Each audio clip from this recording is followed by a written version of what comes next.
Hello, lovelies. You're listening to episode 21 of the Broken Enchantments podcast, written and read by Elizabeth Wheatley. That's me. I hope you enjoy this episode, and I would love to connect with you on Facebook, Twitter, or Instagram. You can check out the links below. Now let's get to the story.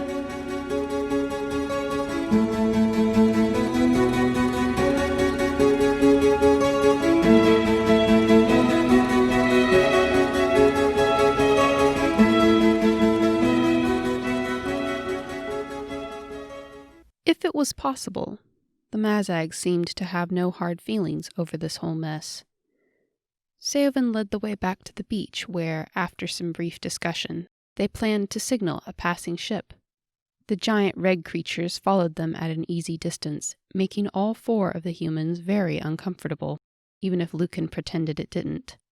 As they set up a makeshift camp on the sand, the beasts lurked at a moderate distance, before slinking up to the travelers and lounging beside their signal fire like cats at a hearth. They didn't seem to mean harm, and as the beasts would win any confrontation anyway, Janir and the others tolerated them with as much grace and generosity as possible. Nonetheless, it seemed a bit incredible that the creatures could go from trying to eat them to keeping company with them over the course of a day. But it was better than the alternative. She played absently with her carcatan. Handling them calmed her, and not even the Mazag seemed to mind. Janir hesitantly leaned against the warm sides of one as the large signal fire roared in the center of their circle. The enchanter was a shapeless mass of snoring robe. He'd stared fearfully at the large reptiles in the beginning, never letting them out of his sight as he'd helped gather wood for the fire and collected herbs Seovan needed for Lucan. All the same, exhaustion had won out in the end.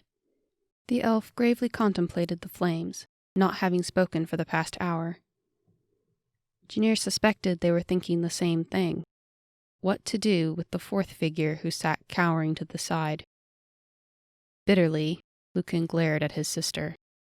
Elves had an earned reputation for being skilled in the ways of healing, and although Seovan followed the path of a warrior, he had patched Lucan together rather well. Lucan had been sullen about being tended, but realized that he needed help and submitted resentfully to the elf's treatments. Now the young Argotolum had a clean bandage wrapped about his ribs, taken from strips of his undershirt, and wild ribwort plantain leaves pressed against the wound. At length, Seovan rose to his feet and motioned for Janir to follow. She tucked her carcatan safely in her cincture before trotting after him. They threaded between the sleeping Mazag's tails and carefully stepped past Carlisle onto the beach.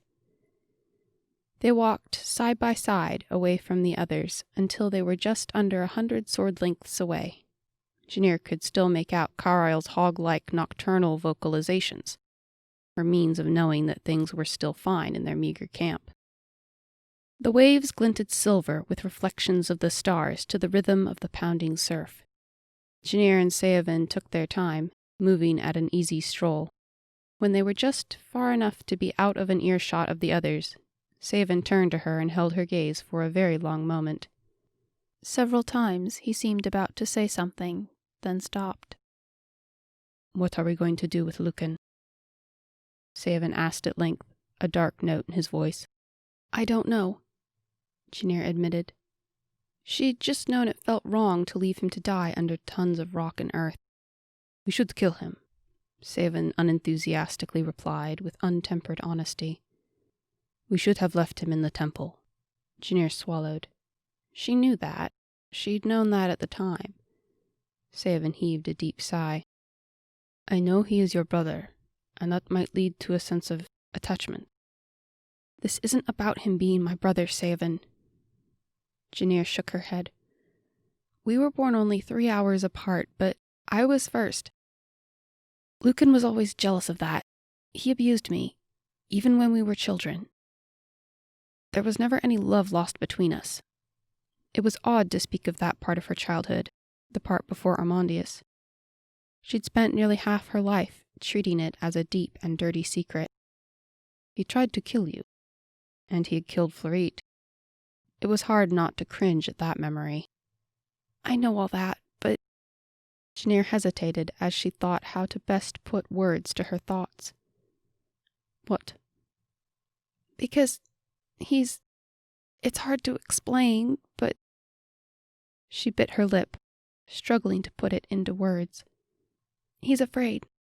I saw it. So afraid of what we'll do to him. With good reason, the elf dryly answered. What will we do, Janir? Take him prisoner back to Saradin? Turn him loose? Janir honestly didn't know what she wanted to do with Lucan. If they took him back to Saradin, he would either be used as leverage against the Lord Argotolum or sent straight to the headsman's block. If they let him loose, that plan was riddled with more holes than a fisherman's nets. He would likely die in his condition, which defied the point, and even if he didn't, he would go back to Adasha. The Lord Argotolum would learn Janir was still alive, and that sent shivers down her spine just thinking about it.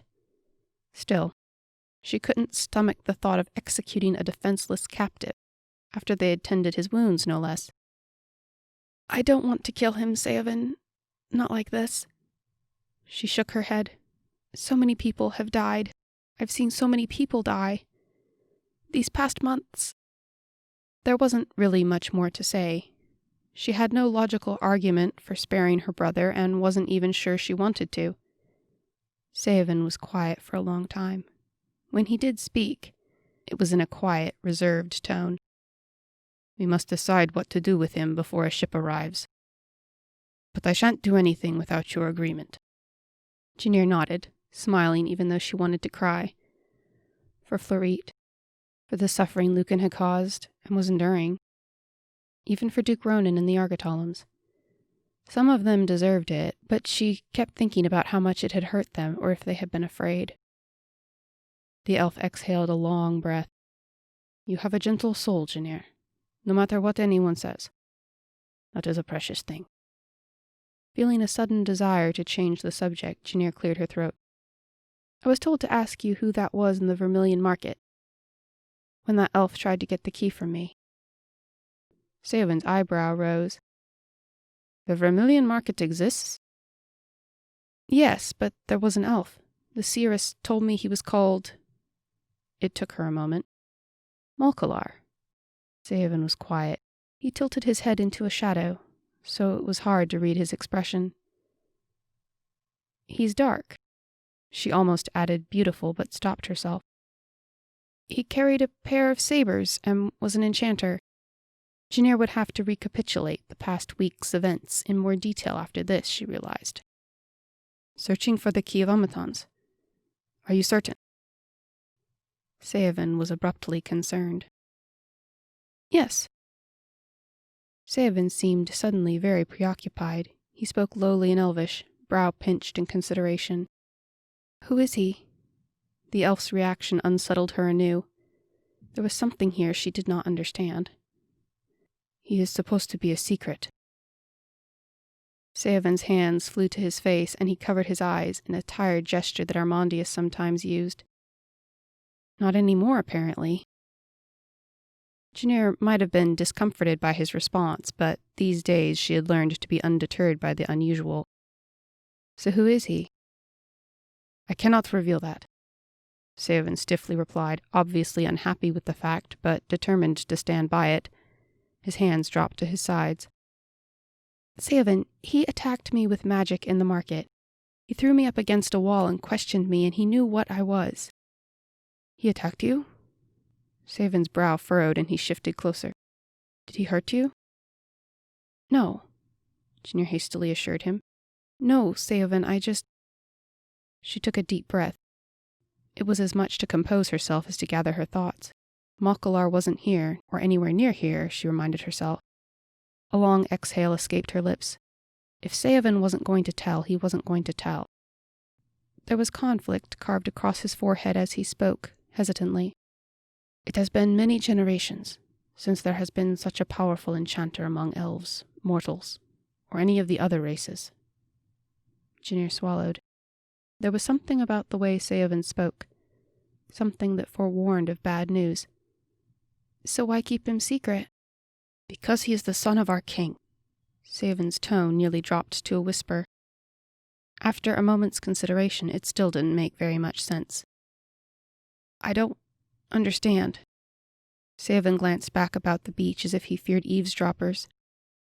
It was his will that none of the other races know of his existence. He refuses to allow anyone outside of the elves know. How can you keep someone like that secret? Savan made a vague gesture in the air. We have our ways. Our kingdom is not like that of mortals. But that is not important at the moment. No one is meant to know his name. Janir shook her head, not understanding. There is power in a name, Janir, the elf whispered. A power that can both create and destroy. The right name can raise mountains and cast down kings. When another blank stare was her only reply, he continued. A name gives a title to who we are, an identity. They are tied to our very being. To know a person's name is the first step to binding their soul. But I met a seeress who knows his name. In hindsight, that did seem rather anomalous, according to what Savan was telling her now. Seers and seeresses know most of what goes on in the world, and they're not generous with their information in any event. You are possibly the only one outside my race and the seers who knows of him, Janir. I implore you to take that burden responsibly, Savan pleaded. My people must not learn that I revealed such knowledge to an... He noticed her flinch. No, I did not mean it that way. They do not know you as I do. They would not understand. Janir nodded, swallowing whatever hurt had welled up at the thought of what she was, but her mind was still wandering. Why had Malkalar needed a seeress? Had he simply been rescuing Zirla? Not likely. While dwelling on unanswered questions, why had the Argatolums been trying to capture the key and the power in the first place? Perhaps she would never know. Savan watched her carefully as silence filled the space between them. You said you met the prince in the Vermilion Market. What exactly... Suddenly, there was a commotion from their small encampment. The hiss of a mazag and a scream of pain from a mortal mouth. Janir and Savan charged back across the sand. They had wandered much farther than Janir had thought, and it was a breathless run back to the mazag and the other soft skins. Savan was faster than Janir and arrived some 20 paces ahead of her. She came on the scene to find the mazag called Mazag Terrace, whimpering over a slice on its upper foreleg. Carlisle was on the ground, clutching at a bruised eye, and Lucan was scrambling for the trees. That wretched scion of the Staspin waste! Shrieked Mazag Terrace, fussing over the torn flesh. It was a shallow wound, but it looked as if Lucan had sliced across a main muscle. It would be painful for Terrace to walk for a while. Carlisle, Janir dove for him. Are you all right? Savan grabbed Lucan's arm, wresting the knife out of his hand. With his wound, Lucan was too weak to free himself as the elf pinned his arms behind his back. He hit me, Carlisle whined. Look, I'm going to have a black eye. Be grateful, Lucan growled, not even bothering to resist Savan's hold. I wanted to knife you. Speaking of which, the blade lay exposed on the sand. Janir snatched it up, facing Lucan. How had he gotten it past their notice? He must have had an extra one stashed in his boot or somewhere to that effect. Lucan cast her a defiant glare. You didn't think I was just going to let you tote me off like a pig for slaughter, did you? We shall make him suffer, one of the Mazag hissed, making to advance. Janir had stuck out an arm to stop them before she knew what she was doing. No. To her surprise, the Mazag obeyed. They eased onto their haunches, glaring murderous desires toward the Argatolum prince. Savan released Lucan, and he slumped into the sand, more weakened by his wound than he let show. The elf took a step away, taking up a post a little in front of Janir. Clutching his wounded side, Lucan lifted himself onto his knees. What do you want with me? He groaned, a surprising amount of neutrality in his words. Drag me before your high lords? Parade me before your people as a prisoner of war? His dark eyes settled on Janir, devoid of hate, devoid of fear. There was nothing but empty contempt. Like a broken animal facing down his captor. Janir didn't answer. She didn't yet have one. "Let me go," Lucan said, the hints of a plea creeping into his voice. "You owe me that much." "She owes you," Seven demanded, taking an aggressive step toward the Argotalum. "You have held her captive for weeks, abused her, beaten her, and you dare say that she owes you anything."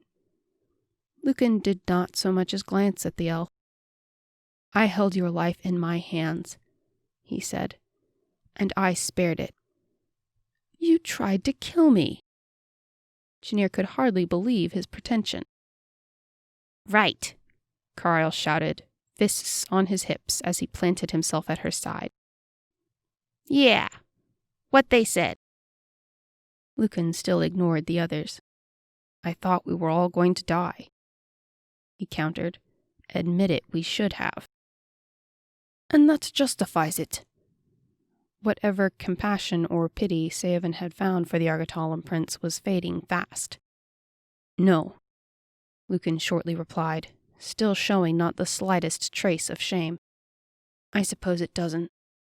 Yet this is the way out for all of us." He clambered upright stiffly. One hand settled protectively over his wound. "I think you are simply trying to save yourself," Seven growled. "You know we shall force you to face punishment for your crimes and fear the consequences." Janir laid a hand on Seven's shoulder, stopping him from advancing on her brother. The elf could have shook her off like a butterfly, but he held back, shooting her a questioning look. "Let me go?" Lucan said. It came out as more of a suggestion than a request. "It's at least a week on foot to the mainland, and another 2 weeks to the Staspin Waste. We all know that in my state I'm more likely to die on the way." "Then why would you want to go?" Janir asked quietly. She wasn't sure what she felt about this, or even what the right thing would be. She was deciding as she went along. "I would rather die on my own terms," Lucan said simply. "I would rather die with my life in my own hands than at the headsman's block, the hangman's rope, or the torturer's wheel." Janir swallowed. She could sense that Seven, Kariel, and even the Mazag were deferring to her, letting her be the one to decide, but she couldn't imagine why. "You don't want my blood on your hands. I know you don't, sister." There was just enough sarcasm in the last word to make it clear he wasn't going to make any apologies or beg for his life. "This way we both have what we want." Janir didn't speak. Her mouth wouldn't work, and she didn't know what she could say even if it did. Though he was pale and slightly hunched over, Lucan raised his chin. "I will have my honorable death, and you will have your clear conscience." Without waiting for a response, Lucan turned and stumbled toward the trees. The Mazag hissed and made to chase him. Kariel let off a shout of protest, and Seven took a quick step after Lucan. "No," Janir cried. She grabbed Seven's sleeve and motioned frantically for the Mazag to stop.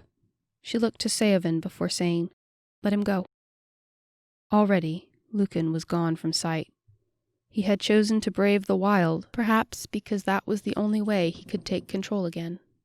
It wasn't as if he stood a chance of circling back and attacking them. Letting him go was merciful. Far more merciful than he deserved, but then again, that was the point of mercy. It always went to the undeserving. He might die anyway, but his was a better chance than she had in that chamber. His life was no longer in her hands, and at present he was no longer a threat. "You would allow him to go free?" the lead Mazag hissed. "After he has so wronged us all?" Janir shook her head. "It is done." She released Seven's sleeve and included the Mazag and Kariel as she said, "He won't come back. Just let him go." The Mazag flicked their tails resentfully but didn't disobey. "He is a hatchling," one of them clicked to the others. "He killed Mazag Kedris." He will die in the wilderness without den fellows. The beasts seemed to decide that they could let Lucan go. They settled on the ground, and Mazag Terrace set to licking its wounds. Janir turned to Seovan, ignoring the questioning stare of the enchanter on the back of her head. Seovan was silent for a long moment. It was hard to read his expression, creased brow, hardened mouth, and rigid jaw. For a moment, she thought he was going to chase after Lucan anyway, but a muscle flexed in his cheek, and he nodded once. "It is up to fate, then." This has been the Broken Enchantments podcast. Thank you for listening. Check out my Patreon for early access to episodes, bonus content, and lots of patrons-only freebies. You can learn more at elizabethwheatley.com. And don't forget to subscribe. See you next time.